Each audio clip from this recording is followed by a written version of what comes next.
सभी किसान भाइयों को जय हिंद, नमस्ते। किसान भाइयों, आज की वीडियो में हम जानकारी देंगे कि धान की नर्सरी पौध कैसे तैयार करें। किसान भाइयों, पहली बात, आपने इसके लिए कितनी जगह निश्चित करनी है, उसको तैयार करना है। वो जगह लेनी है आपने 1 एकड़ की नर्सरी के लिए 10 बाई 10 की जगह आपने तैयार करनी है अच्छी तरह से। उसके अंदर ज़रूरत आपने जो खाद वगैरह डालने हैं, माइक्रो न्यूट्रिएंट देने वो देने हैं, यानी कि जगह का चुनाव करना आपने कम से कम 10 बाई 10 1 एकड़ की नर्सरी की तैयारी के लिए। बीज की मात्रा कम या ज़्यादा होने पर आप इस जगह को बढ़ा या घटा सकते हैं। किसान भाइयों, वीडियो को पूरी देखना, पूरी वीडियो में अच्छी तरह से जानकारी आपको दी जाएगी। किसान भाई, दूसरी बात करते हैं कि हम किसी भी प्रकार का धान है, चाहे वो मोटा धान है, चाहे वो बारीक व लंबा धान है, उसकी नर्सरी तैयार करने से पहले हम क्या करते हैं, बीज को भिगोते हैं। तो बीज को आपने कैसे भिगोना है, बीज की छंटाई आपने कैसे करनी है। किसान भाइयों, आपने क्या करना है, 15 से 20 ग्राम प्रति किलोग्राम पानी, इस दर से आपने नमक का घोल बनाना है। नमक की मात्रा लेनी है 15 से 20 ग्राम प्रति किलोग्राम पानी की मात्रा। इसमें आपने एक अच्छा घोल बनाना है। उसके बाद उसके अंदर आपने बीज को डालना है। थोड़ी देर के बाद आप जब उसको घुमाओगे, घुमाने से क्या होगा, जो हल्का या जिस बीज ने जमाव नहीं लेना है वो बीज आपका तैर कर ऊपर आएगा, आपने उसको अलग कर देना है। उसके बाद क्या करना है किसान भाइयों, हमारा जो ठोस बीज है, जो जिसका हमें बिजाई करनी है, उसको आपने अच्छी तरह से कम 2 बार, हो सके तो 3 बार भी नहीं, कम से कम 2 बार आपने उसको साफ पानी से अच्छी तरह से धो लेना है। उसके बाद आपने करना है बीज का उपचार। बीज का उपचार आपने कैसे करना है, इसके लिए आपने अलग अलग तरह के केमिकल या कवकनाशी कीटनाशक दवाओं का प्रयोग करना है।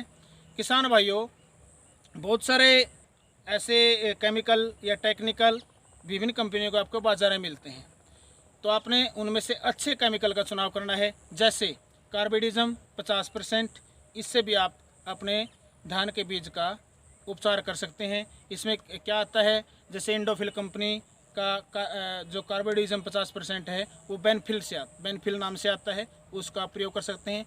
या बाउंस्टीन आता है, सभी किसान भाई जानते हैं, उससे भी आप अपने बीज का उपचार कर सकते हैं।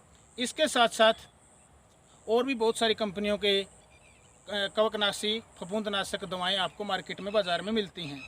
इसके बाद हम बात करते हैं जिसको किसानों ने अच्छा माना है बीज उपचार के लिए, वो क्या है, वो सप्रिंट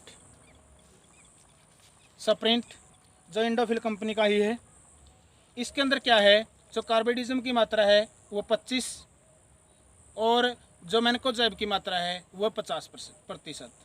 किसान भाइयों, एक सबसे अच्छी विशेषता कि WS फॉर्मुलेशन में है, बहुत जल्दी ये अपना काम करता है। किसान भाइयों, इससे आपने बीज का उपचार करना है या किसी अच्छे और केमिकल का प्रयोग करना है। जैसे हम बात करें बासफ का जो आता है वो है इंश्योर परफॉर्म, इसके द्वारा भी आप अपने सीड का उपचार कर सकते हैं।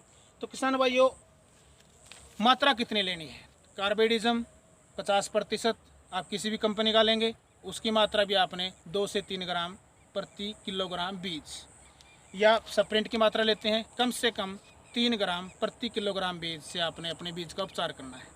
उपचार कैसे करना है किसान भाइयों, उपचार करने के लिए आपने क्या करना है, आप जिस ड्रम में बीज को धोने के बाद आप भिगोने के लिए रखोगे, कम से कम भी 18 घंटे के लिए, उसके अंदर क्या करना है, आपने बीज की मात्रा के अनुसार 3 ग्राम प्रति किलोग्राम बीज की मात्रा के साथ पानी में इसको घोल देना है और उसके अंदर आपने बीज को भिगोना है।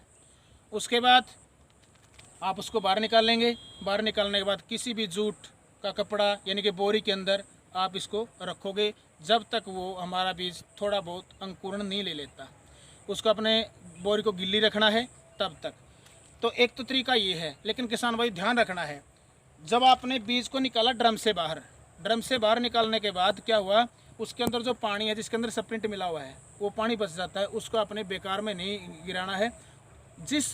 जो जगह हमें तैयार की है बीज बोने के लिए, नर्सरी तैयार करने के लिए, आपने उस पानी को उसके अंदर ही डालना है। दूसरा तरीका क्या है किसान भाई, जो ही हमें भिगोने के बाद 8 या 10 घंटे के बाद हम बाहर निकालते हैं बोरी में डालने के लिए, बीज को गिल्ली बोरी में डालने के लिए, उस समय भी आप 3 ग्राम प्रति किलोग्राम बीज के हिसाब से आप स्प्रिंट या कार्बेडिज्म या कोई और अच्छा केमिकल उसको लगाएं। लगाने के बाद आप बोरी में डालें और उसको मतलब गिल्ली बोरी को रखें कुछ टाइम के लिए। जब अंकुरण हो तब आप अपने खेत में उसकी बिजाई करें। किसान भाइयों, क्यों ज़रूरी है बीज उपचार? कुछ किसान भाई मानते हैं कि जो मोटा धान है, PR जो वैरायटियाँ हैं, उनके अंदर ज़रूरी नहीं होता सीड ट्रीटमेंट, बीज उपचार करना। तो किसान भाइयों, सबसे हम एक आपसे अपील करते हैं, किसान भाइयों का मानना है सीड उपचार करने के बाद, ट्रीटमेंट करने के बाद क्या होता है, चाहे वो हमारी PR वैरायटी है, चाहे हमारी वो लंबे चावल जिसको हम बासमती वैरायटियाँ मानते हैं, वो किस्में हैं, उनमें क्या होता है, सबसे बड़ा फ़ायदा है कि बीज अच्छी तरह से जमाव लेता है और जो हमारी नर्सरी है, जो हमारी पौध हैं धान की, वो अच्छी तरह से ग्रोथ करती है, समय पर तैयार होती हैं। और जब हम उनको ट्रांसप्लांट करते हैं तो वो वहाँ पर भी जल्दी अपनी जड़ें विकसित करके जल्दी बढ़वार लेती हैं। सबसे बड़ा फ़ायदा तो ये है। किसान भाई, दूसरी बात, जो हम बासमती वैरायटियाँ लगाते हैं जैसे 11, 21, 17, 18, 1509, उनके अंदर क्या होता है, एक बकानी रोग होता है जिसे किसान भाई बहुत परेशान होते हैं। जब हम अच्छी तरह से बीज का उपचार करेंगे, बीज उपचार करने के बाद कुछ टाइम के बाद फिर थोड़ी सी मात्रा में हम स्प्रिंट या कार्बेडिज्म या किसी अच्छे ट्राइकोडर्मा जो भी है उसको हम अपनी नर्सरी के अंदर डालेंगे और उसके बाद हम ट्रांसप्लांट करते हैं जब अपने खेत में, तो काफ़ी हद तक आपको बकानी रोग से, झंडा रोग से राहत मिलती है। तो किसान भाई, ये बड़े फ़ायदे हैं। चाहे हम धान की किसी भी किस्म को लें, चाहे मोटा धान PR वैरायटी अपने खेत में लगाएं या फिर हम बासमती की जो वैरायटियाँ हैं उनको अपने खेत में लगाएं, आप बीज को ज़रूर उपचारित करें। तो किसान भाई, ये वीडियो कैसी लगी, इसको अपने कमेंट बॉक्स में विचार ज़रूर देना। किसान भाइयों, आपसे बड़ी अपील है, अपने विचार ज़रूर दें ताकि और किसान भाइयों के साथ हम साझा कर सकें। इसी के साथ जय हिंद, जय किसान।